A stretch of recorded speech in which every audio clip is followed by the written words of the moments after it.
Pixel's response to my video, watching his video about Skull Merchant. As an aside before I start, there's so many people on Twitter. I say so many people. There's not that many people. There's like 3 people, and I'm pretending it's a bigger problem than it is. But there's a couple of people that for some reason think that the discussion that we're having is some type of weird drama, which is the funniest shit ever, because both Pixel and I are like laughing at people saying it's drama. We're just like, what the fuck are you talking about? It's literally just 2 people talking about like differing opinions on a killer in DVD. It's not that big of a deal. We both profit from this. We both get to make YouTube videos from this, so it's good for both of us. And there's just a lot of people like defending and attacking in like both communities, and it's just so weird. Like I was reading comments on this video, and they were like, Scott is always like sending his viewers to like go harass people. It's literally just people in the comments going, I don't really agree. It's just like it's like the most tame shit ever. By that logic, Pixel is sending people to harass me because people in his comments don't agree either. It's like, who fucking cares? It's really not a big deal. This is what happens when content creators have different opinions on the internet. Their communities tend to defend their favorite content creator. It doesn't mean anyone is being sent over. Pixel's not sending people over to make fun of me in his comments. I'm not doing that either. It's just that's what people on the internet do. Pixel and I are both adults, and basically just laughing at you, so stop. Perfect, Pixel, thank you. Oh good, you're here, so I can make fun of you live. Thanks for hanging out, man. Alright, let's go. Welcome, friends and foes, survivors and killers. Let's sit around the campfire together and talk about Dead by Daylight. Specifically, my first ever response video. Is this your first? I'm so proud of you. Milestone, that's cool. Today I'll be taking a little look at Scott Junn's recent reaction to my video about the Skull Merchant rework. Scott, I'm sure, needs no introduction, but I'm going to give one anyway. I hope you go in super hard. Creator, enjoyer of the blonde tunneling man from the game. Okay, I appreciate this so much. Also, Jun Charm sucks. That's a terrible card. We do not speak of, and pretty much Jesus. If Jesus didn't die for our sins, but instead suffered every allergy on the planet, so we could be free of them and enjoy the summer. In a way, he died for our sinuses. And Scott recently made a reaction video to one of mine. Well, more of an upload of a reaction. I mean, no, I'm angry at this content creator for making fun of me because I have a victim complex. Some issues with my positive take on Skull Merchant's brand new rework. And this doesn't surprise me. I knew that video would get some flack when I posted it, but I thought it would be fun to cross-examine the cross-examination, so to speak. I agree. And do a proper response It is fun to do that. Scott's issues with my reasoning, and highlight some of the stuff I didn't cover in the first video. Before we get into it, though, I just want to set a few things Oh my god, out. you got so much closer to the mic there. I'm a little turned on right now. First of all, this isn't supposed to be me beefing with Scott at all. I know Yes, it is. Generate drama, Pixel. Recovery. Generate drama. I know Scott wouldn't see this as me starting shit, but this is kind of more for outside viewers who might not get it. I do see it as you starting shit. There's one thing I wanted to clear up on my end. I take this that personally. people getting confused on. When I was talking about the killers I didn't like for the past year, I put Sadako, Dredge, and Singularity up on screen. People seem to think that this is me hating those killers. If anything, it's the opposite. Of the killers we've had in the last 2 years, these are the ones I think I like the most. I don't think I made that clear. Also, Pixel, as an aside, I'm so surprised you don't like Singularity. Because I know, like, your whole thing is, like, you love, like, trap-based and, like, you know, that type of gameplay. And Singularity, like, pretty heavily rewards that kind of setup. So I'm so surprised you don't like him more. Because Singularity, to me, is, like, the interesting version of Skull Merchant. He's actually, like, fast-paced. There's still that exact scenario. Like, it's a perfect example of, like, trap-based killers actually being interesting to me. I think he's, like, actually really fun, and he's still that kind of trap-based killer. So I'm genuinely surprised you don't like him. Singularity fans get mad at me for dissing. I make him louder? Really? He's so loud right now. Is he too quiet, guys? Their favourite amorphous blob. I don't like any of them enough to play them regularly, but they're not objectionable. They're just not particularly exciting to me. And with the prologue squared away, it's time now for the main event. The central argument that Scott makes in this video is the idea that even regardless of her power level, Skull Merchant's power design will always be unhealthy because her power, when it works properly, leaves the survivor with no option to reasonable counterplay.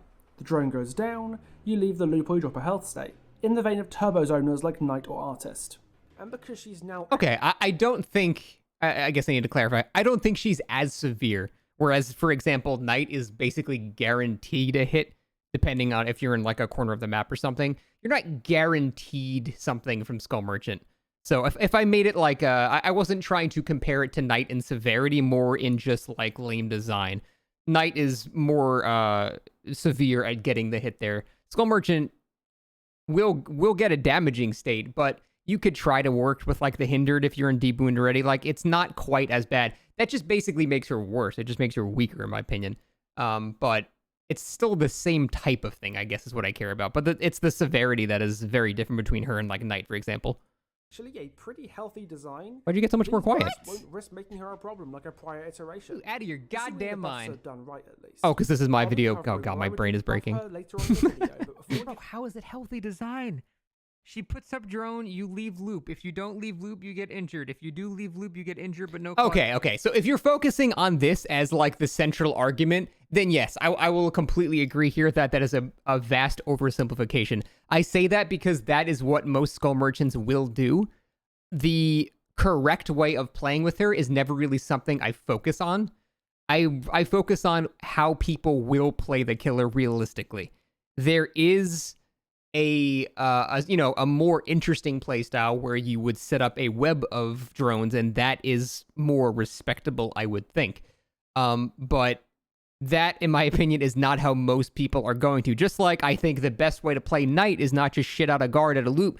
Knight is actually stronger than people give him credit for because you can split pressure through a lot of different areas, and that makes him good at controlling certain areas of the map. I shit on Knight a lot, but I'm aware of these things. I understand that. The problem is most people don't do that.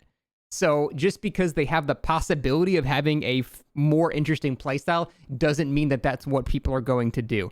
And I think that's the more important thing to focus on. You need to worry about, as a survivor, what you're going to encounter more often. And I think if you don't play Survivor enough, you don't focus on that as much because it's not as relevant for you. So that's where I'm coming from with that. Trap. Repeat until edge of map, and then you eventually go down. Yeah, so it's not that simple. That's completely fair. Use power, leave loop bullshit that we've had with like 7 out of like 10 recent killers. Okay, Pixel, sounds good. He claims, therefore, this is not a matter of personal taste, but of objectively poor design. And to put it, I feel like I need to clarify in this too. I have subjective opinions that result in what I believe to be an objective conclusion. And that's a complicated topic, isn't it? Because I feel, personally, that if there is a killer that doesn't allow for skill expression on both sides, then I think that is objectively bad game design. But the inciting fact is whether or not you agree that that thing shows skill expression on both sides. If you disagree with that, then you would disagree with the objective part. So it's a subjective opinion that results in an objective conclusion, but if you disagree with a subjective opinion, then it's not objective. Like, you know what I'm saying? It's kind of complicated. Simply, I couldn't disagree more. But let's give Scott's argument a little bit of credit for now. He claims that at a tile, all you do with Skull Merchant is throw a drone down at a tile, and at a tile where its LOS isn't obstructed, the survivor has to leave the loop or immediately get hit. And for the sake of argument, we're going to assume that that's the case. Well, no, it's not immediate. It takes time. You have to build up the lock-on. Like, I'm not arguing it's strong. I'm arguing that it's boring. You won't immediately get hit. Your options are run around and yeah, the lock-on will build up, but it takes time to do that, and you're going to have the wave is not always going to be perfectly in you. It reminds me of Old Legion, where it wasn't good or anything, but it was just stupid because it was going to end in a damaging health state, but it might take a while and not even be good for the killer to begin with. Can something be objective if the cause of the origin is subjective? I mean, that's a really complicated topic because you could say, objectively, cat shit tastes terrible. But there's probably someone on the planet that eats cat shit and enjoys it, so I don't know. Like, that's an interesting argument, I think, of what the actual definition of objective means. Is objective a requirement for something to be unanimously true? Is that the actual, like, definition of it? So for something to be objective, it has to be unanimously true, even if there's only one person that disagrees. 99.9999999% of people agree with one thing, but there's one psycho that thinks that that's not true, then it's not objective anymore. I feel like to a point, if you have like the absolute majority, it kind of becomes that. That's why opinions can't be objective. I mean, I guess that's true. I mean, in that regard, if we're going with that opinions on game design and stuff, then no one is objective here whatsoever, and no one can ever be objective about anything we're talking about. So the word objective doesn't even have a place. Like, no one should use that word ever. I guess the way I use it is more of something that the vast, vast majority of people nearly unanimously agree upon. But, like, for example, if I were to say something that I think it's objectively bad game design for a video game to not be fun to play or something like that, you would make the argument that that is correct. That is objectively bad game design. If the game is not enjoyable, the entire point of a game is to be enjoyable in certain ways, right? But what if someone is masochistic? What if they love not having fun? Does that mean now it's... Do you see where I'm going? It's like, if you have a strange outlier, does that negate the fact of what I'm trying to say? It's a cool topic to discuss. I think it's not simple. Because I do think things... Objective means something that is free from bias. But then, even then that's confusing. Don't the outliers just prove or reinforce the rule? How so? Subjectively, I think it's fine to use the word objective like that. I mean, yeah, if the main argument is I'm not using the dictionary exact specific definition of objective, then that's completely fair. Fun is an objective, and fun is a game design tenet because you straight up can't design something to be fun as a goal, more of a consequence of success. Okay, yeah, I get what you're saying there. Something objective is a fact, like protons have a positive charge. No one can deny it. Sure you can. You can deny that. Have you ever seen a proton in an electron microscope before? You've never verified that. I'm guaranteed there's people that deny that shit. That's my point. You're at Fermi's lab? Damn, that's sick. What if someone takes something that is objectively true and chooses to not believe it? Yeah, flat Earth. That's a great example.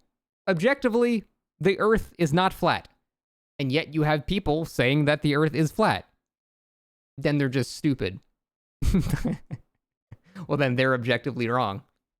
Are they, though? Have you been to space? Have you seen the curvature of the Earth? Have you not seen the Great Shelf off of Antarctica? You haven't been there. You haven't seen the big shelf that falls off into space. Their denial doesn't change the fact, which isn't the case. I suppose then I would be saying that Pixel is in denial then. if I was to go super stubborn on saying that her game design is objectively bad, then I would have to go there. But I'm not even saying that I'm saying that a game that has no skill expression is bad. I'm saying that that's bad. But even then, I guess you could disagree with that. I don't know how, because the entire point of a game is being able to, like, you have to have a win condition usually. Anyway, we're on a massive tangent here. Let's keep going. It isn't the case, and I'll demonstrate exactly why that is later, but let's put a pin in this idea for now. Give the benefit of the doubt and assume that he's right. Scott seems to believe that makes for objectively bad killer design because its skill expression of both sides doesn't matter. The outcome was not skillful, but instead the end point of a fixed chase time.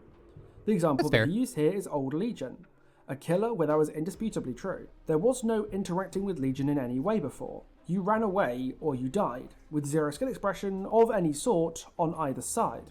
He compares New Skull Merchant to this, which, I'll be real with you, makes zero sense. It's... Did I say that it was like Old Legion?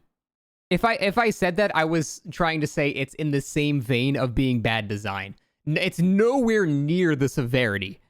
I guess I should probably make that clear. I'm trying to say that they're both bad designs where there's very little player agency. It's nowhere near as bad. It's nowhere near as bad as Old Legion. Nothing, even 3-gen Skull Merchant, I don't think was as bad as Old Legion. Old Legion, I think, was the dumbest thing they ever made in the history of this entire video game. No, Zampa. The whole point of listening to someone's counterpoints is understanding what they're saying and seeing where, things that I've said might not have been explained clearly, or I'm just wrong about them. Being stubborn and just doubling down on everything is stupid. You shouldn't do that either. People have this, weird perception of me that I never admit when I'm wrong for some reason. The thing is, though, it's hard to be wrong about opinions. We're not, talking about something that you can be right or wrong about. These are literally just opinions. So it's hard to be wrong about that. Pixel's not wrong either. It's just his opinion on all this. All right, but yeah, no, in terms of severity, nowhere near as bad as Old Legion, but I do think it's in the same vein of very low player agency in a chase, which I think is bad. To me. Even assuming you have no mechanical outplay potential in the moment itself, the fact that you can disable drones ahead of time when she places them is one of her interaction points here. If she's just throwing them down at every tile, her cooldown is pretty hefty, she only has a set number of them, and once you're already injured, they're not even particularly threatening. So all you got to do is stay injured and your chances are going to be more or less unaffected. In that way, she's more like New Legion than Old Legion. And if she's deploying them as stealth or as traps, she isn't going to have them to throw down in chases, and you can disable them ahead of time and path around drones that you know are out of action if you're on the ball. Unless I just forgot the patch where you could remove Old Legion's power with a hacking minigame. Sorry, my memory's a bit foggy. For those who don't know, Skull Merchant's drones don't cycle like Hag's Trap or Singularity's biopods do. If you're out of drones, you have to collect one that's already out there in the environment if you want to place another, which puts your power on cooldown. And knowing how to manage that cooldown sets apart a good Skull Merchant from a bad one. Well, it's a good thing they removed that. A good Skull Merchant will know when she doesn't need to use her power and can spend her cooldown recalling a drone instead of placing one to make sure that she has a drone available when she needs it. While a bad Skull Merchant won't think ahead that far... This section is humorously outdated thanks to today's patch. Yeah. Feels bad, man. I'll just pretend that the updates didn't exist just to... because you made this video before the update happened, obviously. So it would be unfair to give you shit when all the points you're talking about are becoming negated. Feels find bad, themselves blueboard out of their power, either because they've run out of drones, or because they should have recalled a drone earlier than they ended up doing, and now can't place one when they need it because of the cooldown. Keeping track of how many drones she has at her disposal and the cooldown between placing them is a key part of playing against her as Survivor. After all, if she just slams down a drone, at every loop she'll run out of them pretty damn fast, and that's when her drone management will come into play. That is skill expression on the killer's part, the kind of thing that practice and game sense will allow you to optimize. It still exists. And playing around her drone cooldowns, pathing around drones that you know already in the environment, and These are disabling all drones things ahead that of are time still in places relevant, that you Smile. want to chase that might cause problems for you later, are part of the Survivor skill expression of playing against her. Again, this is all assuming that there's no strict mechanical counterplay to her, which, as I'll go into later, there is. Scott doesn't seem to think this interaction counts as interaction, or at least doesn't think it's fun. Well, fair enough. If you don't think that's fun, that's your prerogative. But to claim therefore that this skill expression doesn't exist, or to erase it because it isn't mechanical outplaying is asinine to me. With solely mechanical skill expression... Yeah, see, I still double down on that. I don't think there's any skill expression there at all. Work could be underwhelming for you. But you've got to understand here, no matter what they did to Skull Merchant... See, what he's getting at, Confident, thank you for the 200 bits, man. Thanks, Confident. Waska. I get what he's saying. Not every killer has to be... I get a lot of shit for this. Scott wants every killer to be Wesker. Scott wants every killer to have some type of mechanical skill component. So there's some, semblance of having to learn something and some semblance of outplaying them and playing well as them. So there's interaction between both sides. I agree, Scott. There's a reason I say that. Because if you have a scenario where killers are given essentially free hits like Knight or, Skull Merchant if the area is zoned out, I guess I should say free downs, not hits. While doing nothing, exemplifying zero skill. I should have made that clear. It's not free hits, it's free downs. Because Legion is not a problem. He gets free hits, but he's not a problem. It's the downing that matters. In any way, I just think that is something that is harmful to the health of the game. It really doesn't help that Scott misrepresents what I say when I said that Skull Merchant has trap-hitting skill expression like no other killer has. Because the way he reacts suggests that I'm saying she's some Giga Brain Supreme skill playing DBD on hard mode sort of deal, when literally all that I'm saying is that the way she sets traps and incentivizes to chase around them is different from the other trap. Okay, that was completely misunderstanding. And I thought you were actually saying that she legit has like some insane skill cap gigabrain thing where you're just putting shit in loops that were in choke points and stuff like that. Okay, so you're just saying the way that the traps are played are different. That's completely fair. I thought you were saying that it's like some five-head shit. Which is clearly and quantifiably obviously true. Yeah, I agree with that. I don't know why Scott's treating the statement with such derision, unless he just doesn't understand what I'm trying to say. Yeah, no, I totally misunderstood that. Fine. And even in the comments on Scott's video, there's some talk of it. So clearly it's there. Scott just didn't see it. The only way comparing New Skull Merchant to Old Legion, or even to Knight, makes sense is if you're strictly talking about mechanical counterplay in a 1v1 situation. That's what I'm talking about, though. Which is logical to assume that Scott's talking about here. Oh my god, he knows. And in this hypothetical scenario where Skull Merchant has no mechanical counterplay, then yeah, Skull Merchant has no mechanical counterplay. Well, that doesn't make the killer objectively poorly designed. Ooh, see that statement right there, I very much disagree with. I very, very much disagree with that. If a killer has no mechanical counterplay, I think that's poorly designed, and I'm not sure how you would ever argue against that, because that means the entire survivor side can just go fuck themselves, and nothing they do matters. So I very much disagree with that still.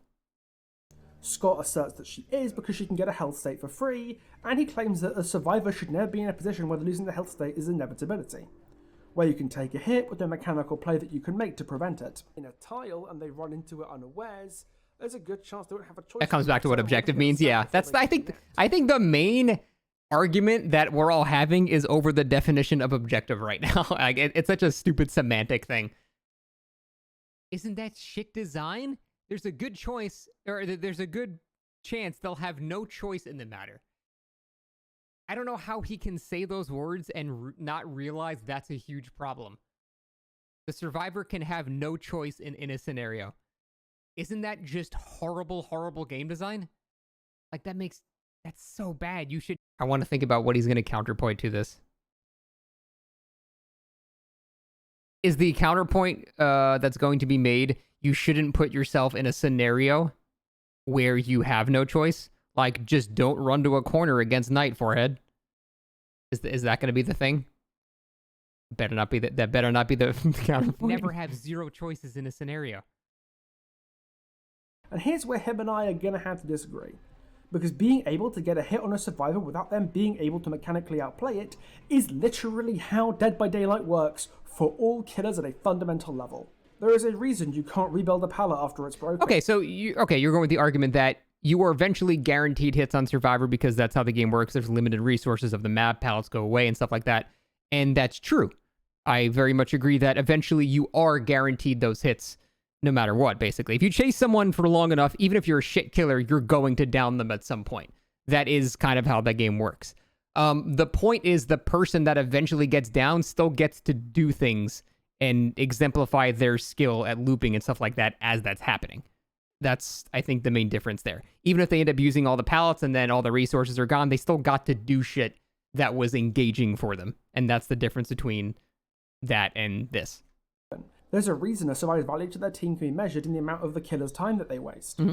And it's because, as much as Scott would like it to be, the core game of Dead by Daylight is not a 1v1. It's a 1v4. That's true, but that's the main component of Survivor gameplay. I feel like if you played Survivor more, you would probably have slightly different opinions about this. Pixel, let me just make sure. You don't play Survivor that much, right? You play mostly Killer? Because for a Survivor, the game basically is a 1v1. That's the only actual interesting part about the game. And as for Killer, it's absolutely a 1v4. You have to actually pay attention to everybody that's doing it. But for each individual Survivor player, the game effectively is a 1v1 because that's the only interesting part of the game. You're not playing Survivor to just sit on a generator and leave. The only interesting part is interacting with the opposition, right? You play about 60-40 Killer Survivor? Oh, okay. Do you understand the point I'm trying to say, though? Like how to a Survivor, it's more of a 1v1 game, and to a Killer, it's more of a 1v4? Because without that 1v1 component, the Survivor is essentially just playing a PvE game. Like, there's nothing happening. For Survivor, it's 1v4, you versus the Killer and your team. Okay, that's solo queue. doesn't change the fact that it is a 1v4 game. Yeah, no, obviously the game is 1v4. I'm not stupid. I'm not pretending that it's... Actually, didn't the devs say it's a 1v1v1v1v1 or some stupid shit? Survivor macro game is really fun. I don't agree. I don't think macro game is really fun. Survivor macro game is find your teammate, go away from your teammate, spread out, do gens. It's not... To me, again, personally my opinion, that's not exciting to me. You spent long enough playing the 1v4 macro killers to be able to appreciate the macro elements of Survivor more. See, that's fair. I understand what you're saying. You're basically saying that, like, you find the interesting part of Survivor planning which gens you need to do, and, you know, which loops have been used, and doing the weakest gens first. Like, you're saying you find that stuff interesting. I guess over time, I have just stopped to find that. I just don't find that interesting anymore. Because that's something, there's nothing to it. It takes 3 seconds. You spawn on the map, you look at where your gens are, you find where your teammates are, and you go away from your teammates and separate on a generator, preferably doing the ones in the middle and radiating outwards. That's it. It's the same thing a billion times in a row. That doesn't really ever change. So I guess that's why I don't find it interesting anymore, because you're always doing the same thing. And really the only thing that's interesting with a very rapid back and forth is the chase with the killer, where, you know, things are happening very quickly and you need to make on-the-fly decisions very quickly. And that's the thing I find interesting. So, trying to coordinate with stubborn randoms. Yeah, that's the thing too. Like, as much as you might enjoy the macro gameplay of Survivor, if you're playing solo queue, sometimes it doesn't fucking matter how good you are at macro gameplay. Yeah, sometimes your teammates will break everything you've been trying to do regardless. So, I don't know. That's why I focus on the 1v1 aspect on that more, you know. 4. Not a Dark Souls PvP, but a game of resource management. You think it's bad when Skull Merchant gets a free health state because the tile placements on Drone LOS allow her drone to claw trap you? Just wait until a Legion or Plague injures you with their power, or until a Blight spacebars the pallet and hits you in the open before you can make it to the next resource. On the loops that you can't use your power, run around it once or twice. It'll take 9-10 seconds. It's not a big deal.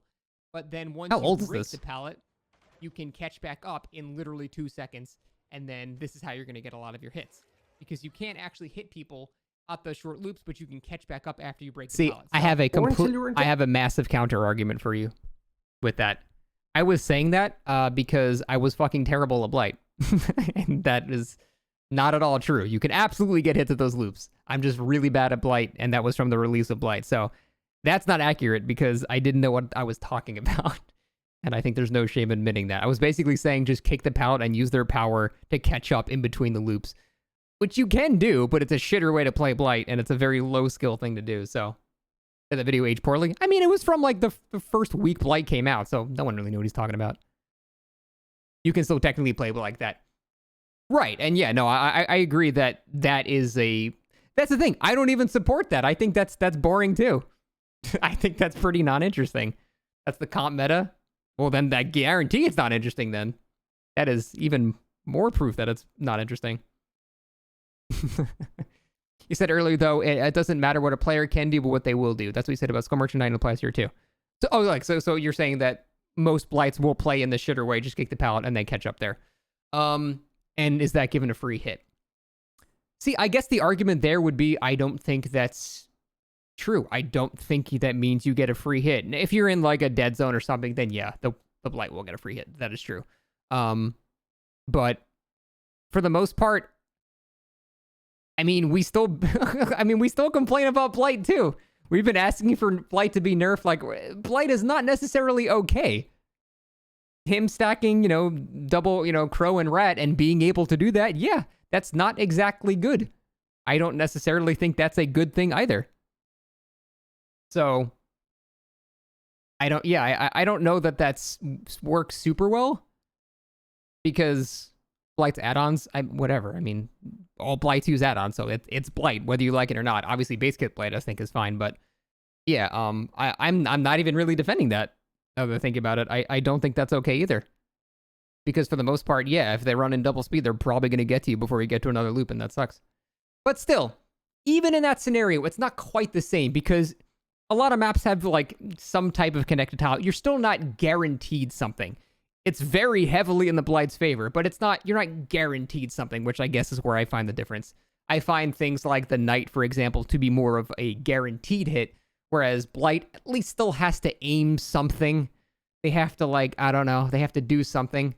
And I equate Skull Merchant to be the same, not much happening there, because they right-click their mouse, and then that's just the go-away thing. So I still think, although it's not great, at least the Blight has to do something. They have to aim a little bit. It's still not okay. It's not good, but it's something. There's something happening. A map that's sufficiently stacked to handle Blight playing like that is pretty damn unfair. Agreed. I agree with you. With literally any killer ever. Wait, Knight is not technically guaranteed to hit? I'm talking if you're like in a corner of the map. The Knight flowchart is if you're in a corner of the map, you can't not get hit. You will get hit every single time. But if you're in like the middle of the map, then you can typically chain tiles and you'll be okay. Until you eventually get into a corner of the map. Which you will, because the Knight is going to chase you. You can't just run in the middle of the map in circles for 45 minutes. You're going to have to eventually get pushed to a corner, and then he gets the hit for free. In the corner of the map, you get hit by pretty much anything that isn't an M1. No, I mean, if Shaq is in a corner of the map, you're not guaranteed to be hit at all. That's not true whatsoever. If you're in a corner of the map, you're guaranteed to get hit. No, you're not. What are you talking about? There can be a jungle gym in the corner of the map. You're not guaranteed to be hit at all. What are you talking about? So you're saying if the Shaq is in a corner of the map, you just die.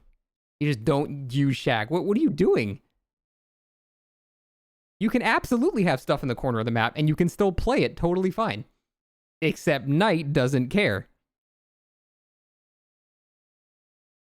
Yeah, I'm not talking about like a corner with a Z-wall or something. There can still be good tiles in the corner of the map. There can still be totally fine things. It's just when you get to the border of a map, that's when the Knight is guaranteed to hit. Knight isn't guaranteed to hit a check. If it's in the corner of the map, yeah, he is. How is he not? What am I missing?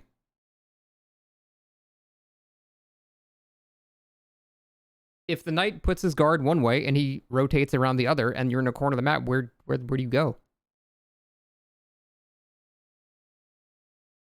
Wait, am I missing something? Like, I'm truly not trying to be stubborn and stupid here. How do you not get a hit there? You run through the middle of the shack, then the Knight doubles back again. He just looks through the slits in the wall, and when you double back, he doubles back. If you try to go back, then the guard hits you. What am I missing? That's my point. Okay. We're more starting to be on the same page. You can bait the guard and take the banner or drop the pallet. How are you gonna get to the... Do you know what Knight does? How are you gonna get to the banner? As soon as you start doubling back to rotate around to get to the banner, the killer is gonna rotate back in that direction again. That's the whole boring part about the Knight. I'm not trying to like circle jerk like Knight hate here, but I legit don't see a scenario where the Knight that knows what they're doing doesn't get a hit there. Someone show me a video. Maybe I can be completely wrong. I don't know. If I'm wrong, please show me. And there's no resources to use because the killer has broken all the pallets. I want to take a proper look at the Blight example here, though, to show you what I mean. Because Scott espousing the Scottish crack addict as a paragon of killer design really shows where logical consistency falls apart. Because Blight puts survivors in so many get hit or get hit situations, especially if you play him the way Scott suggested. Okay. You force the pallet out as an M1 killer, you spacebar the pallet down, and unless there's a tile within spitting distance of the last one, you close the gap and get the hit, or they have an opportunity to get somewhere where they can make a play.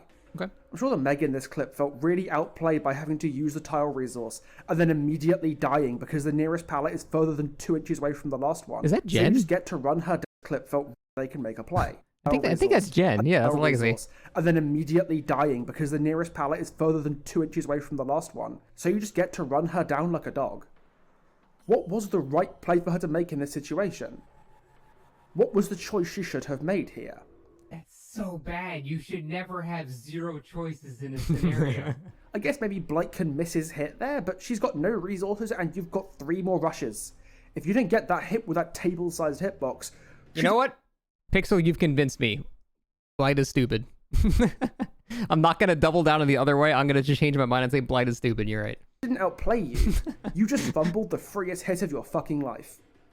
But as Scott said, survivors should always have a choice. So when are we getting the video entitled "The Problem with Blight is Fundamental Design"? Maybe I'm complaining about this too much, but I just don't see the thought process here where the killer who can... Okay, to be fair though, I legit say Blight has needed to be nerfed since basically he came out, so... I don't know how many times I can talk about wanting to nerf Blight, but I've already talked about that. There's no video to make because I talk about that every fucking time anyone mentions Blight. I think he's too strong. So I don't know. Can easily get the first hit is that's why face checks a drone is hey, shit design, but the killer who can easily get both health states by just eating your distance is not only a paragon of good design, but it's also the playstyle Scott actively encourages in his guide. Please don't use my Blight guide as a guide. That shit is awful. Blight's problem is fundamental design. It's all the extra shit on top. Yeah, well, there are times when that when they group up, the fundamental design is ruined by the extra shit on top. It's not mutually exclusive there. The add-ons and stuff like that make it so the fundamental design becomes bad because I guess the add-ons are fundamentally a part of the character. You guys got to remember though, that was like early days of Blight when people didn't really know what they were doing yet. Are people making videos about me? Because I made a video about him. How the fuck's he not allowed to respond? Also, we both get money from it. So, high five, Pixel. And it's that cognitive dissonance I'm trying to address because I don't understand what makes Skull Merchant's free hits terrible design, but makes Blight's free hits great design. My point is that in this game... Sorry, I keep stopping it. I guess my argument would be, without the busted add-ons, I don't think Blight gets a free hit. Because at least the Blight has to mechanically do something. Again, Blight's too strong, so it's not the best argument. Because if you want to nerf Blight, I will high-five you on that. I think that's totally fine. But at least Blight still has to physically do something. He has to aim something. He has to... I mean, it's not always going to be the survivors running in a straight line away. I'm sure there's another example in that video where she does have a window she can get to or a pallet she can get to or something. I don't know. It's not always going to work out like that. It's not a guaranteed thing.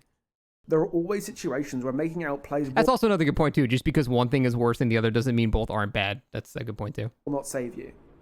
Regardless of the choices that you make, you will lose a health state, and there's nothing you can do about it. I know that Scott knows this. He's made videos talking about this exact principle being core to the gameplay of Killer. This is actually why I love Twins so much, because Twins lay DBD's principles of resource and time management bare. But I talked about that in my Twins guide, so I won't go into it here. This perspective is a symptom of Scott, by his own admission, only enjoying one part of Dead by Daylight, the direct chase, that the is true. 1v1. Well, that is... I enjoy macro gameplay of Killer, not a Survivor, though. In terms of Survivor gameplay, yeah, the 1v1 is all that matters. And mostly as Killer, that's mostly what I care about. But I do find the macro gameplay of Killer to be pretty interesting, too. It's just not something that you... It's not very in your face. I don't know how to describe that better.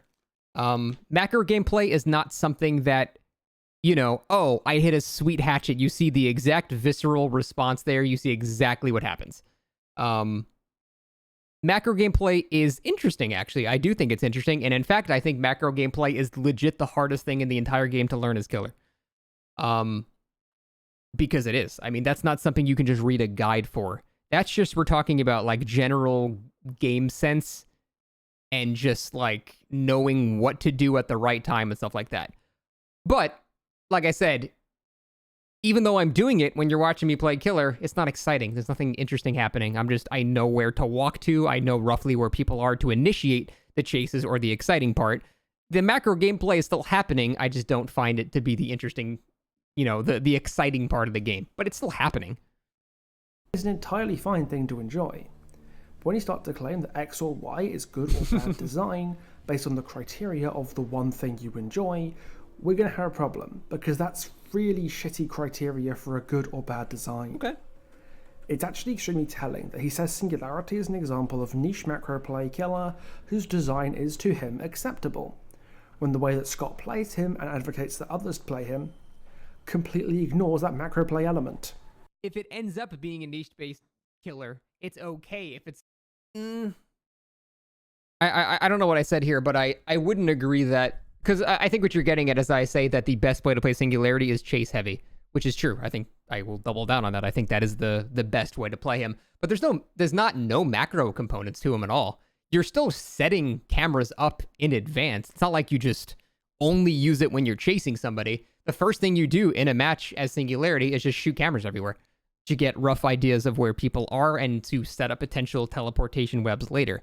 I'm just saying the primary way to avoid EMPs being super effective against you is to rapidly use them in chase. Because if you're chasing someone, you shoot one up, the EMP, you just shoot it again, and it's not a big deal. So it negates the weaknesses of EMPs quite a bit. But for the most part, the macro gameplay is still relevant with Singularity. It's just not the strongest thing that he has. So I tell people to focus on the chase part because that is the hardest part to counter. It makes it so EMPs are not nearly as effective. If you're just trying to macro gameplay and just have all the gens being watched and stuff like that, EMPs counter that, and then you're just pissed off and not having a good time. So that's why I said that. Something like Singularity, who at least has interesting stuff going on that is not inherently super miserable to go against. So you want to play this killer like a chase killer. Hit me! No wonder he thinks Singularity's design is good, but hates the other macro play killers, because Singularity lets Scott do what Scott enjoys doing. For want of a better word, bulldozing through chases.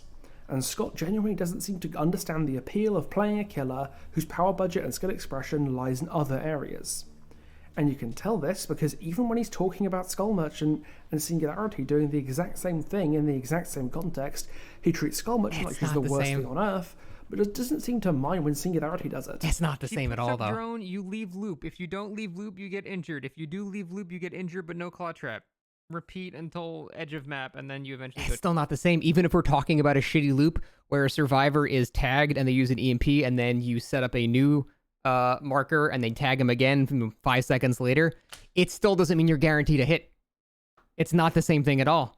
At the very worst, in that scenario, the survivor would have to pre-drop a pallet against an overclock Singularity. Which, yeah, it's not an ideal scenario, but you can do something. You're still doing a thing to interact with the killer that's halting his progress. It's not a guarantee of anything. And even if you get the stun on them in overclock, they're massively slowed down. So if you are far enough away to avoid the lunge through hit, then you still actually gain distance there. You're still doing something. There's still something happening. The point will make sense later. Okay, fair enough. Down. Killer like a chase killer. That way, if they do have an EMP, say you shoot a pod at a loop and they EMP it, we'll just shoot it again. Like you're right there. It's not like you have to go across the map to you gain no distance. I can tell you as someone that played Singularity for a month and a half straight, I was not guaranteed hits when I teleported to someone, especially when I was doing it right in front of them. I was never ever guaranteed a hit. I don't agree. It's not a guaranteed hit at all, and I can say this from playing Singularity nonstop every day since he came out for like a month and a half straight. I would say, I don't know, maybe a third of the time it would result in a hit. What it normally would do is result in burning resources of the map very fast. That is something Singularity is very good at. It burns resources really, really quickly. But that doesn't mean you're not guaranteed a hit at all. I would also agree with that, Prox, just because this killer can do it, so it's okay. It's not a good argument either. Is it not a guaranteed hit in the corner of the map? No. Like, if you're at a jungle, like, let's say you're at a long old jungle gym in a corner of the map, the Singularity teleports, and then you're right to be bad at the pallet, for example. You would drop a pallet, he would kick it really fast, you would make the window, and the chase would still be going. Now, you'd probably have to rotate around that loop because you couldn't make it to a different loop anymore, but you're still at the long wall jungle gym and you're still playing the game. You're not going to immediately get hit. You're still going to be able to interact with the window and do something and check your checkpoints and stuff like that. You're still going to do something to exemplify skill there to extend the duration of that chase a little bit. Then he teleports again and insta vaults. How's he having line of sight of you there if he's on the other side of the wall? That's one of the important things, too, is keeping out of line of sight when you are in that type of scenario. That's what I mean. There's little things like that where you can still delay it by doing interactions with the map, and I find that more engaging. Again, that's a bad scenario to be caught in. You're probably eventually going to be hit, but you still have things to do to delay them that are, at the very least, engaging. Take another 2 seconds to shoot it up again. Now, it's not so easy because sometimes as you're doing that, they're running to. In this case, wouldn't you be able to do the same thing with Skull Merchant? If the drone is in the center of the loop and they do the new thing where they can rotate it backwards, the Skull Merchant doesn't really have to do much. They just basically just follow you back and forth until you get hit, where the Singularity still has to sort of interact with things. I guess what it's boiling down to is the effort required in order to get that hit. In my opinion, killers like Knight and, Skull Merchant in that scenario, they are... I mean, Skull Merchant is not even guaranteed one because she's just so dog shit. But it still promotes that same type of idea, I guess. Singularity counterplay is vault. That is true, too. If you vault and they teleport too soon, they'll teleport on the wrong side, and then they have to vault afterwards as well. I'd say Singularity's effort is way easier if the survivor's already injured. If we're talking about getting a hit, so I'm trying to like quantify why I wouldn't be annoyed with the Singularity hitting me there, but I would be annoyed at getting the hindered from the drone just sitting there. I think it's because the drone is basically doing everything for the killer, and I find that to be not interesting, just like the Knight's Guard would be doing everything for the killer. They're not really doing anything. At least with a Singularity, there's something. You have to aim at them. You have to know when to teleport so you don't end up on the wrong side of the window. There's still something that they're doing that's even a tiny bit of skill. Just a tiny little bit. There's something. Whereas with Knight and Skull Merchant, they just press a button. And then it just does it for them. I don't know. I guess it's the effort involved that is my main issue, I guess. A different loop, and then it's not so great. So that's why the killer is struggling against good teams right now. After all, Scott likes Singularity because Singularity can bulldoze through chases and do the one thing that Scott enjoys doing in a way that Skull Merchant can't. If Skull Merchant offering no mechanical counterplay is enough to be badly designed, then the entire game of Dead by Daylight is badly designed. Because time efficiency in the macro... You get it! Finally! You get it, Pixel! What happened? Why'd the video stop? To a different loop, and then it's... Why'd the video stop? There we go. Not so great. So that's why the killer is struggling against good teams right now. Though. That's my point. The game is badly designed. That's what I've been saying for 8 years, dude. Is absolutely badly designed. Scott likes Singularity because Singularity can bulldoze through chases and do the one thing that Scott enjoys doing in a way that Skull Merchant can't. If Skull Merchant offering no mechanical counterplay is enough to be badly designed, then the entire game of Dead by Daylight is badly designed, because time efficiency in the macro play to put survivors in no-win situations is core to the gameplay and applies to every single killer on the roster with absolutely no exceptions. I guess we should all just move on to playing Subutio or Roblox Hunger Games or the ultimate gaming experience. Agreed. Shaq Fu the Legend Reborn. Being in situations where your mechanical skill is irrelevant, where you have no choice but to get hit, is a part of Dead by Daylight at its core. Yes. Even the killers that Scott would claim, and has claimed before, are paragons of good design. 100%. Either the possibility of losing a health state with no mechanical counterplay is always bad design, like Scott says, in which case we should just throw the whole game out. No. I feel like you're starting to draw this into a black and white argument. You eventually do get to a point where there is no more counterplay because the resources are gone, but the difference is with killers that have to obey the normal mechanics of the game, that people are playing the game while using up those resources. That is, I don't agree with that. It doesn't have to be a black and white argument like that. It's not everything is like this now. I don't agree with that at all. Or we understand there's a little bit more complexity to it than that. We have to look at it as a case-by-case basis. And looking at it by a case-by-case basis, Skull Merchant has pretty reasonable survivor interaction from the point of view of resource management and macro play. At least that's how... Resource management and macro play. I'm trying to think of the macro play. The macro play against Skull Merchant is... ahead of time going and disabling the drones that she has set up in advance, sort of like you would follow a trapper around. And I heard it right after Pixel. The macro gameplay for Survivor is following her around and basically disabling her drones. So when people are chased there later, they're not put in that scenario where they're going to get the lock on building up. But especially with the most recent changes that they're making with her, it seems like it even heavily more emphasizes just dropping it as you're chasing someone in a loop, especially now that they activate quicker and auto-aim where she's facing. how do you macro gameplay that? I guess that's my main problem now. There's no macro gameplay there if she's putting them up while the chase is actually already happening, and it seems like they've made that vastly easier now with the new changes.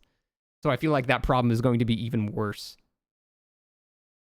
So I guess we'll see when she hits live. I would define reasonable. If you don't find that resource management appealing to make a fun killer for you, then that's fine. Hell, if you don't think it's even reasonable, then that's also fine too. You're using your own criteria to assess these design qualities, and in doing so, you're kind of ignoring the reality of this game as a 1v4 resource management experience, because you only care about the 1v1s.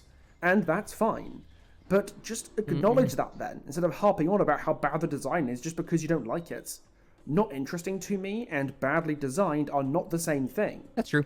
Whether or not you actually use the word objective, because bad design implies a measurable and consistent set of traits. Something quantifiably and consistently bad regardless of your tastes. Not just an indication of what you do or don't prefer. Survivors. Okay, so it seems like most of our arguments come down to just me using objectively not in the correct definition. When I say objectively, I'm basically saying something that people unanimously agree on. But that still means it's an opinion-based thing, so if we're talking about DBD, no one should use the term objective whatsoever in any regard, because everything we say is just going to be something based on an opinion, right? So I'll take an L on that if I'm using the word objective in a way that's not congruent to the exact definition of it. That's fair.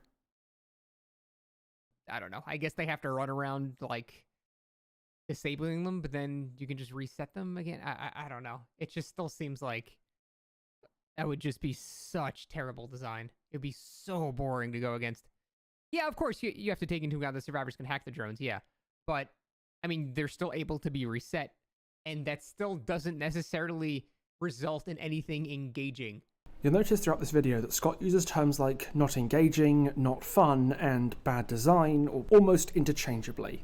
And that's confusing because those words don't mean the same thing. Bad design is something... They do to me, though, because, yeah, it's my opinions about the stuff. So, to me, they do mean the same thing. But, yeah, to you, obviously, they're different because it's opinion-based. That's measurable, something that's reproducible, something that, regardless of your preferences, you can come together with others and come to a consensus on. Old Legion is badly designed because there is no metric by which that power design is functional to create a healthy gameplay experience. But not... Well, shit. You just brought up an interesting point. Pixel, in chat, would you agree that Old Legion was objectively bad design? Soon, Doug. You're not Pixel, ASM. I'm asking Pixel in particular. Would you agree that Old Legion is objectively bad design?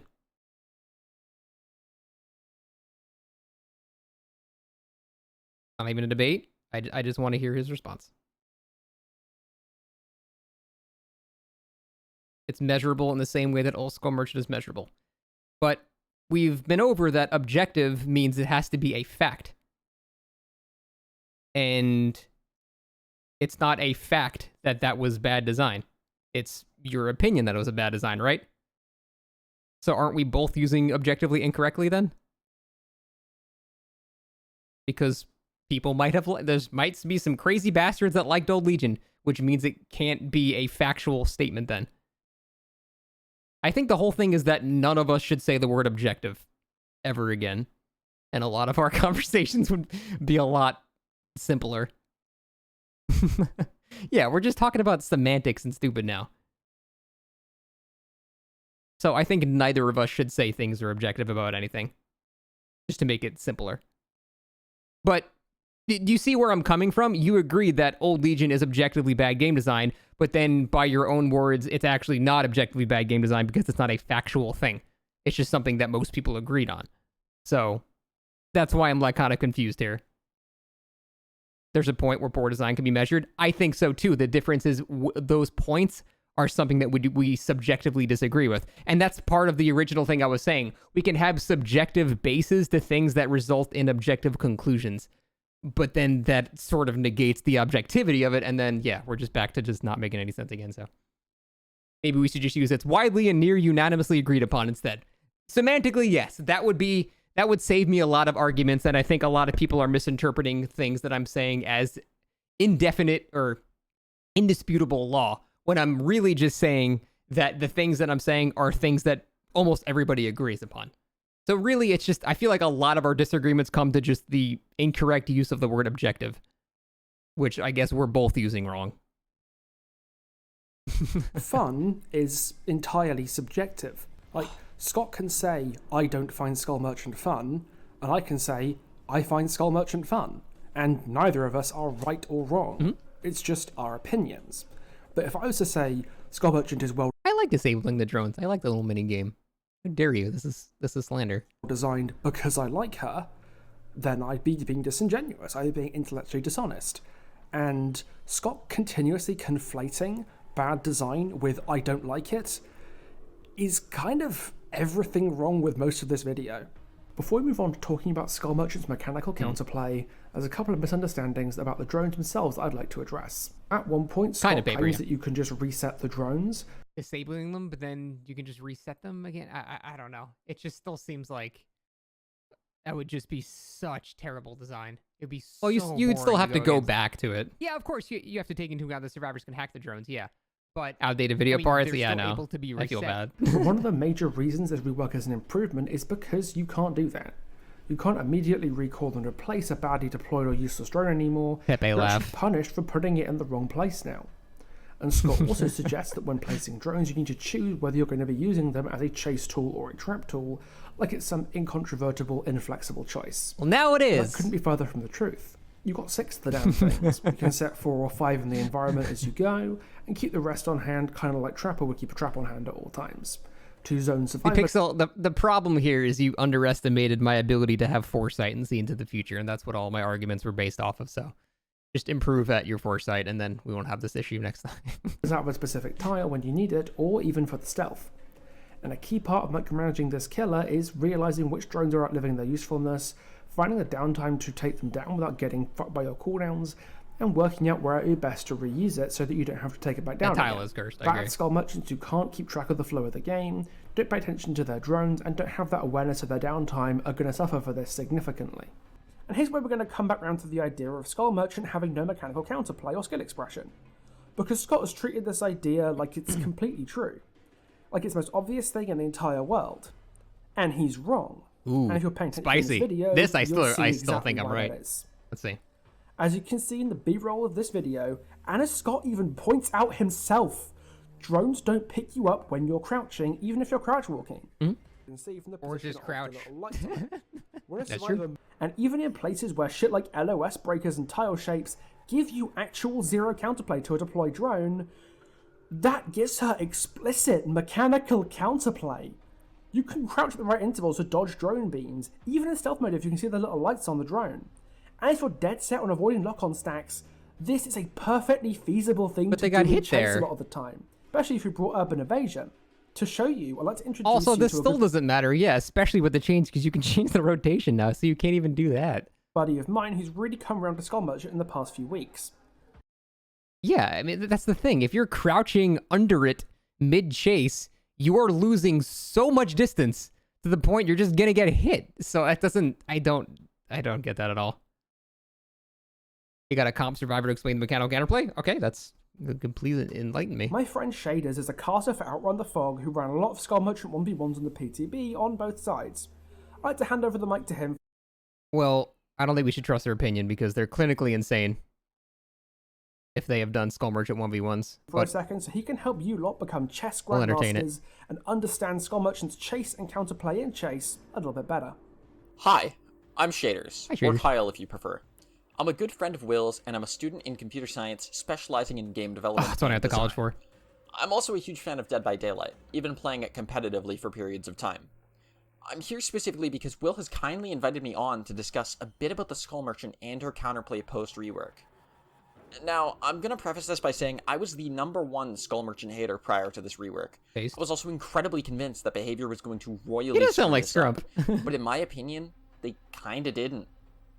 I'm mainly going to be targeting Scott, I can't use my power here, Jun's point of her still being a leave loop and die later or stay and die now type of killer. Straight up, you're wrong. This new rendition of the Skull Merchant has so much counterplay, And I think it's important to remove prior biases He from sounds her like downright Scrump, right? terrible initial design in order to appropriately evaluate her gameplay with this rework. Oh, fuck. I could have actually dropped that. No, I expected you to. Scott makes the point that when she puts up a What did it have to do with Skull Merchant? That was just, he didn't drop a pallet when he thought it was gonna... drone, then you leave the loop. This isn't entirely accurate, as while you're in the loop, you have a few notable options if you stay, and staying may actually buy you more time than you had previously if you had just left. Bro, how is it healthy design? She puts up drone, you leave loop. I mean, yeah, if you're a pussy. So, for starts, being able to stand still in the drone offers a lot of value to avoid lock-on stacks. You only have to be still for a brief moment, less than a second in fact, before having the opportunity to move again. That's true. If you stand still while the Skull Merchant is chasing you, you won't get lock-on as she downs you. It's very true. The effectiveness of this maneuver does depend on things such as your distance, the spacing between you and the Skull Merchant, and distance from the drone compared to where you're trying to RGB, is that you? Did you just write... That's not you in chat, right? Between you and the Skull Merchant, Running in the and wall, distance epic play, sorry. It was like 4 a.m. What the fuck are you doing? from the drone compared to where you're Sorry, trying we've to all done head that. to. I found really good success with this in my matches in 1v1s, and it really does make a big difference. The ability to, while the drone is in stealth mode, crouch to avoid detection is invaluable. This is the type of counterplay that lets you keep moving while you avoid lock-on stacks. Similar to before, and with everything else in Dead by Daylight Survivor gameplay, I want to see this it. depends on the spacing and distance between you and the Skull Merchant. If it's not adequate, it's up to you as the Survivor player to make that call and potentially eat a lock-on stack. But this is far from the case every time, and you will find situations during a chase that allow you to play around the drone in this way. Okay. For example, is the Skull Merchant locked in animation? Did you just gain a bunch of distance from a vault?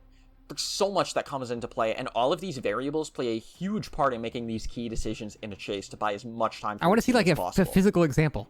If the drone is in scouting mode, this does mean you'll likely have to do a combination of standing still and crouch walking, as the beams in the drone may catch you out even if you crouch, unless you're directly under the drone. It's up to the Survivor player to find the right mix, and to try to avoid lock-on as best as they can. This takes not just practice, but also skill. A fundamental piece of Survivor gameplay many players haven't grasped is efficient spacing and pathing. The Skull Merchant in this post-rework form takes advantage of this by forcing players to be careful with their spacing. PDB closed before you could grab physical examples of the 1v1s lab tiered a lot with this. Okay, I just want to like, here, like, let's look at, If you aren't good at keeping... like, for example, right here, what are you supposed to do to mechanically counterplay this? Let's say the Skull Merchant just drops the drone right here or something. What are you supposed to do here? To be fair, honestly, in this scenario, you're probably fucked against most killers. You're in a corner with a shit junk tile, but just, you know, we're here right now. What are you supposed to do right here? If she drops it, depending on the position of the drone lights, crouch around it, get in front of it, and run away. Crouch around it. Okay, so let's just pretend, let's MS Paint this. The drone's right here or whatever. So crouch around it, get in front of it, and then run away.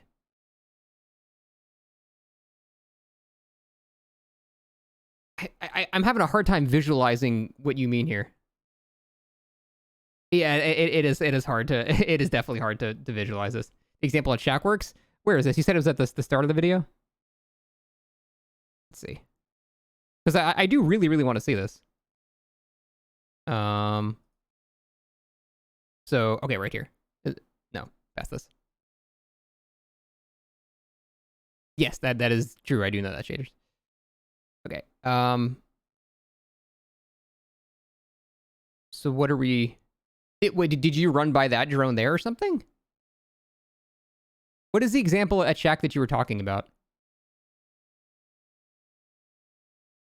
You're pissed. It's a different clip. Oh. It's you playing? Okay. I'll look for your name, I guess. Oh, wait. Is this it? Is this it? Okay. So you're at Shack Pallet, and then you crouch under it like that to avoid some lock-on stacks. Okay, but that's fair, and that's cool and all.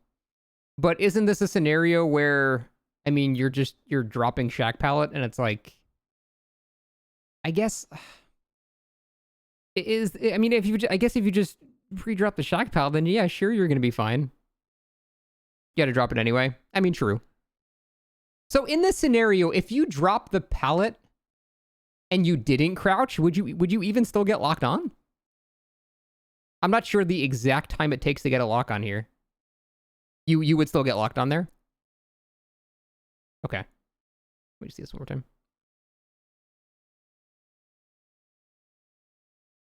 It locked as he was dropping. Okay. Wait.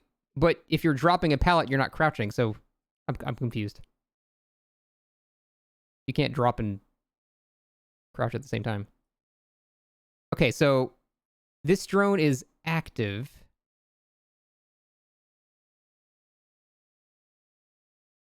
Wait, no, this drone is not active.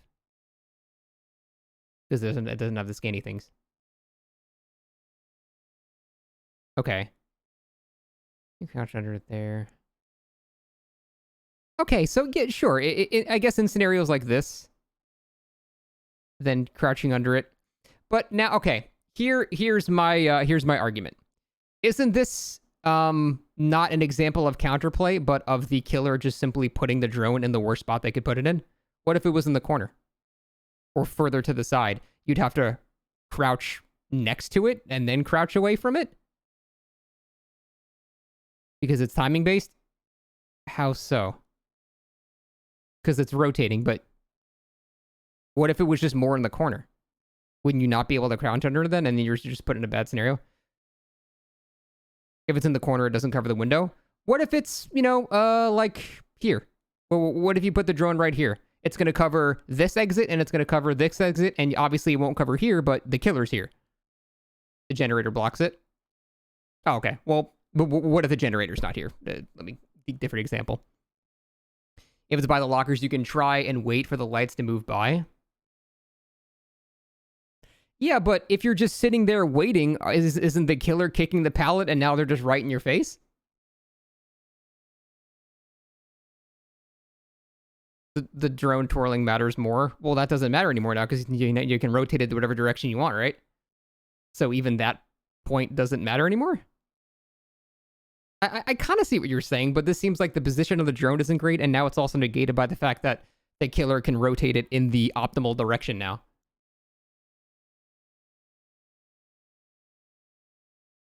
Not really, Simeon. My point is, would a better placed drone allow for this counterplay? That's it. That's a very simple point. I'm not trying to make this complicated at all. If the drone was in a more effective spot, would this counterplay work? That's simple enough. Yeah, no, of course. This is before the announcement. They couldn't have known that. This pathing of entering Shack, then yeah, the drone isn't good, but moving it to another place has downsides too. Right, but doesn't the killer control which direction the chase is going? If you don't like which way it's going, can't you stop chasing in that direction and rotate around the other? I mean, also true XM, but still. This section's a bit outdated now because you can rotate stuff. Okay, we'll just move on. I get what you're saying. It kind of makes sense. I can at least see where you're coming from. Less than a second, in fact, before but also survivor being chased is willing to give her. Okay. Moving this over to the Skull Merchant, it's not LOS, it's distance and spacing. Obviously, you do not want LOS with a drone, but if you're going to play with a drone in the tile, you'll need to deny the Skull Merchant distance to extend your chase as much as possible. Denying this kind of distance affords you the opportunity to play around these drones. That's why it's such a crucial skill.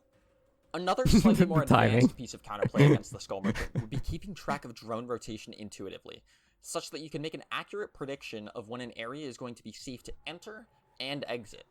This one admittedly isn't as realistic as the initial two for most players, but it is realistic for a player that has experience going against her and understands her drone rotations.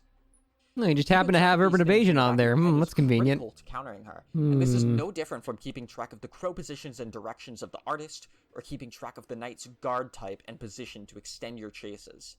All of these zoning style killers have elements that you're required to track to buy as much time as possible. If you just ignore these elements because it's the Skull Merchant, of course you're going to die fast, because you're actively Urban's unironically S tier against her. by picking the easiest and potentially worst option. So do you think people are going to just start running Urban Evasion now? I don't know. I feel like Urban Evasion makes a lot of these specific examples. That distance difference is not insignificant. I'm not saying it's going to change the outcome in every occasion or something like that, but that's not inconsistent, the amount of difference there. Survival. I have so many other points I'd like to go on about. In particular, the floating phantasm trap argument Scott made, which is wrong because the hag doesn't have an 8-meter radius to her phantasm traps, and her traps can be faked, unlike Skull Merchants.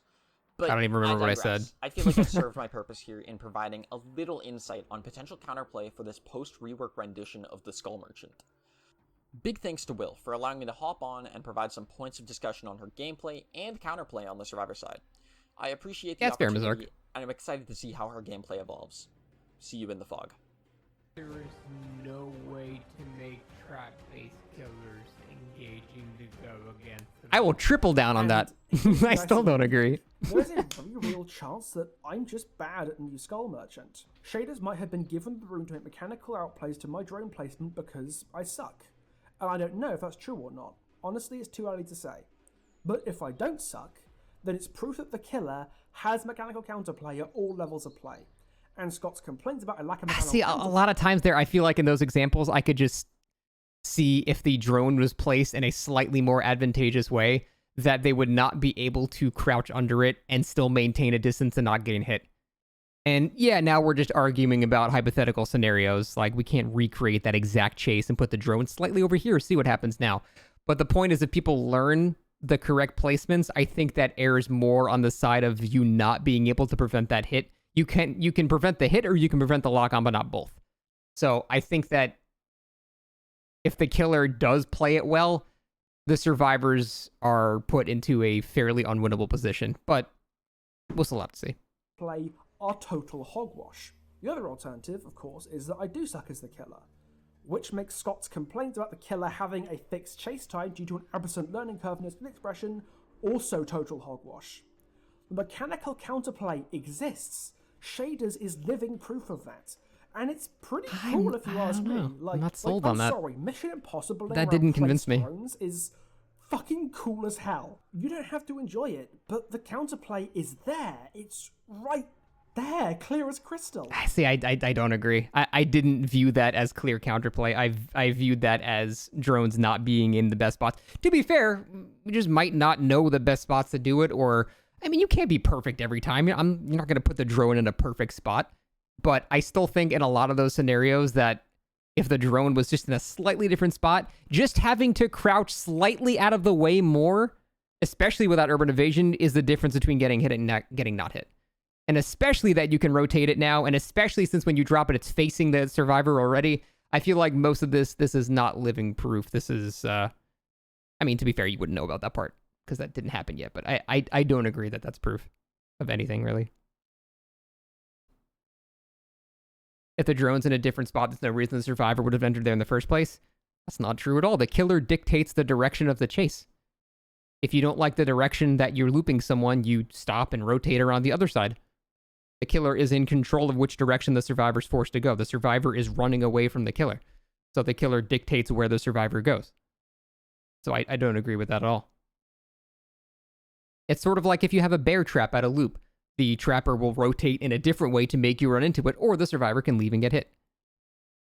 If you're moving from tile to tile, the survivor chooses how they arrive there. True, they can choose how they arrive there, but then once you loop around it one time, now what? Now you're just in the same spot again.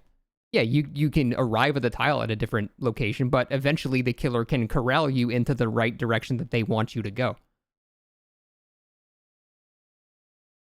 Yeah, Blark, exactly.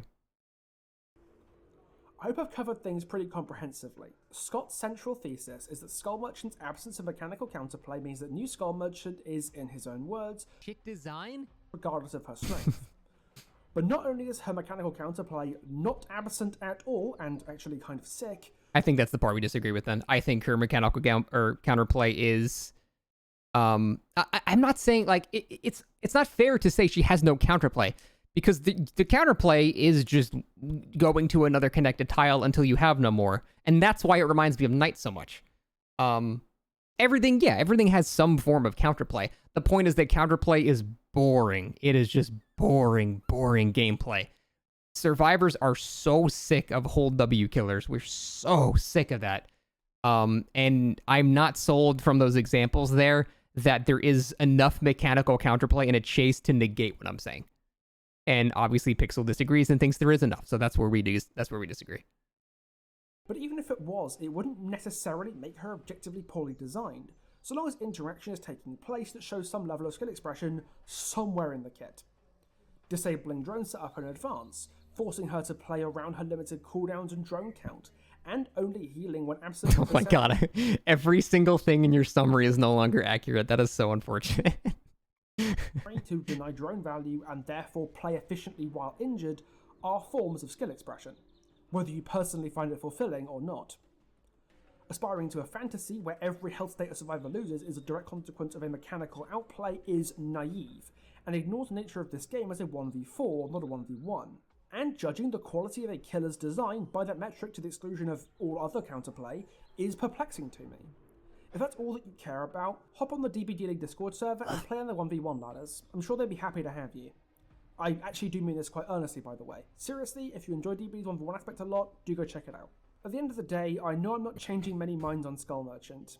If you don't like her, you don't like her. I get it. And a lot of the time, there's nothing I could even say to change that, even if I wanted to. But we as a community need to stop conflating our own subjective priorities for what we want a killer to be with any semblance of objective design quality. I agree. Pixel, you need to stop saying that Old Legion was objectively bad design. It's frankly irresponsible. There were some people that liked Old Legion, and you're just conflating subjective with objective now, and that's fairly irresponsible. So let's try to improve on that, and then I think we'll have less arguments in advance. I've had 2 years of killers that I'm thoroughly unenthused about, but for the most part, they're not objectionable. I just don't find them to be terribly interesting. I've been an advocate for keeping personal criteria of fun out of discussion of design quality and fairness for years now, and Scott's reaction is the perfect proof of why. Because taking one person's preferences about what he wants a killer to be as the last word of good or bad game design is gibberingly insane. I agree. Even if you definitely shouldn't do that. Oh, and one more thing. But that's the difference. It's not just me. It's basically every person that plays Survivor. Almost everybody. It is near unanimous that it's not just one person. It's vastly most people. And I think that's a difference there. Yes, if it was just me, then of course taking my word would be stupid. But I feel like most people agree with that. If you're one of those people who are just writing me off as a contrarian or saying I'm just a horny... See, disagree, Simeon. Old Legion was objectively broken because it was objectively unbeatable if they chose to be? No, it was not. Old Legion was not even a strong killer. The problem is individually in the chase, in a given amount of time, you were guaranteed to go down. But it doesn't mean they were a strong killer. In fact, Old Legion was pretty average in terms of winning the match, so even then you're not right there. Old Legion was not a top-tier killer by any stretch. They were just top-tier in misery and boredom because there were no choices to be made, and it was just playing a cutscene at that point. But it doesn't mean Legion was OP. He was just okay, I guess. Old Legion was second best killer behind Ursa Frank's mistake. Oh, I don't even agree with that. You didn't say strong, you just admitted in chase they were unbeatable. Oh, okay. So we're talking about chase again. I gotta read what you said again. This is in the guide. You think it is Old Legion was objectively broken because it was objectively unbeatable if they chose to be. Right, and I would say, for example, with the Knight is also objectively unbeatable in a chase if they want it to be. Just like Legion would have to hit you X amount of times with Frank's mixtape and then moonwalk you till you bleed out. It was a finite amount of time. With Knight, it's not a finite amount of time, it's a finite amount of distance.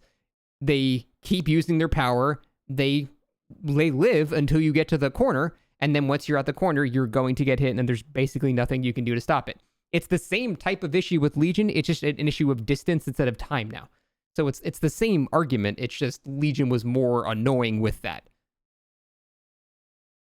For Skull Merchant or whatever. Or every killer's unbeatable given enough time. Yeah, I agree. I completely agree. The difference is what you're doing to delay that. Just grow up. If you're not willing to engage me on good faith... Wait, what the fuck did you just say to me, bitch? To what I have Scott's video on me. Serious. Oh, you're telling people, okay, never mind. Or saying other such delightful things in the aftermath of Scott's video on me. He's telling people to not be bitches about the video, which I agree. If you're not willing to engage me on good faith, to actually listen to what I have to say and understand that I don't have to have some ulterior motive just to disagree with you. It suggests to me that you were never interested in hearing what I had to say. If you have nothing of value to contribute and just want to write off my critique, then all you're doing is polluting the discourse and wasting everybody's time. If you're going to act like that to me, or Scott for that matter, I urge you to just go away. It'll make everybody's life much easier. Based. Everyone else, like and subscribe, do the YouTube ritual, you guys know the drill. Scott's reactions in the description so you can go take a look at the full thing, and there's a link down there to Shader's Twitch channel as well. So on that note, I guess I'll see you next time. Ta-ta for That was good. That was actually a good video. That was I think we came to at least a somewhat agreement that we should both stop using the term objective because no one could ever use the term objective for this game. And I think that's fair. I think things I can improve on, I will stop saying the word objective when it comes to this game. Because even Old Legion is not objectively bad design. If we're going by the true definition of objective, then we can't say anything in this game is objectively bad. So we're just going to stop saying the word objective, and that's at least something we can handshake on there, because that is causing a lot of semantic arguments to happen here. And I think that's something that will improve everyone's moods in general. So I think that's good. So instead, I will say people mostly agree on, or near unanimously agree on, or whatever. We'll word it like that. In terms of the counterplay options shown in the video, even before the changes, I'm not super convinced that better drone placements wouldn't have changed that. Maybe I'm wrong, but that wasn't super convincing, at least to me, especially with the new changes. Now, they very much are not accurate anymore, but obviously you had no idea. This you can't see in the future. But yeah, that was good. There were a couple of points there that definitely made me think a bit, and I think me saying the word objective is something that needs to get out of my vocabulary, so we can change that for sure. But yeah, that was good. Everyone go follow Pixel. He likes things that many people do not. And someone's gotta love Skull Merchant because they spent time working on her and be ashamed if no one played her.